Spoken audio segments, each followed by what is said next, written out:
I rise to apprise the House of certain developments pertaining to deportation of Indians from the USA.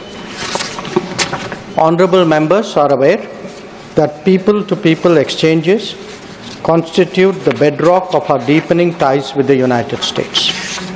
Indeed, more than any other relationship, mobility and migration has had a key role to play in enhancing its quality.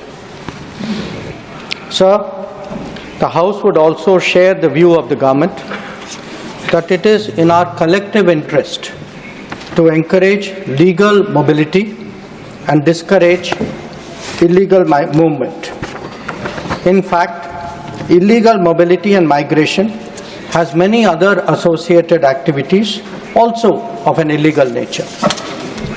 Moreover, those of our citizens who have been inveigled into illegal movement themselves become prey to other crimes. They are trapped into both moving and working under inhumane conditions. Members are aware that unfortunately there have even been fatalities in the course of such illegal migration. Those who have returned have also testified to their harrowing experiences. Mr. Chairman, sir, it is the obligation of all countries to take back their nationals if they are found to be living illegally abroad. This is naturally subject to an unambiguous verification of their nationality. This is not a policy applicable to any specific country, nor indeed one only practiced by India. It is a general accepted principle in international relations. Sir, honorable members would be aware that the process of deportation is not a new one. I repeat, not a new one, and has been ongoing for several years. I would like to share with the House details of deportation from the United States since 2009. Their numbers, years-wise, as available with our law enforcement authorities, is as follows. 2009, number of deportees 734. 2010, 799. 2011, 597.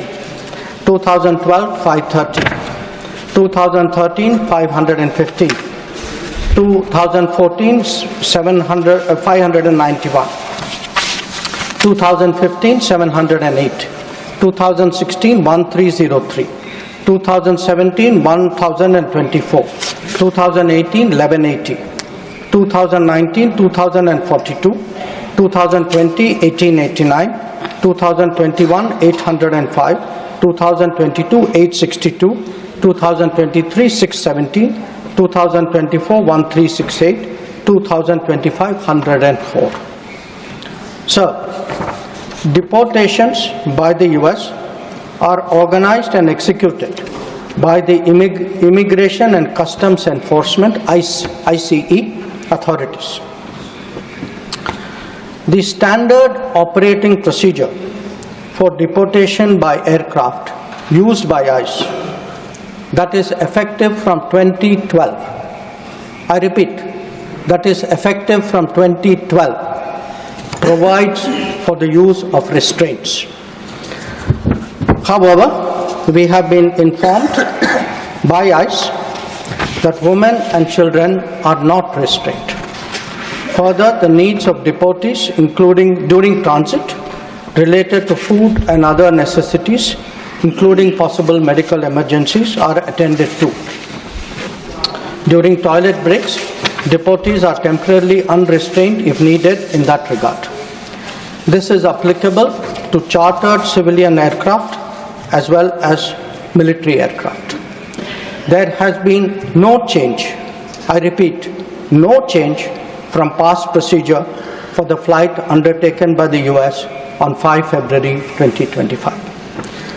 Honorable Chairman, sir, we are, of course, engaging the US government to ensure that the returning deportees are not mistreated in any manner during the flight. At the same time, the House will appreciate that our focus should be on strong crackdown on the illegal migration industry, while taking steps to ease visas for the legitimate traveler. On the basis of information provided by returning deportees about the agents and others involved, law enforcement agencies will take necessary preventive and exemplary actions. I thank you.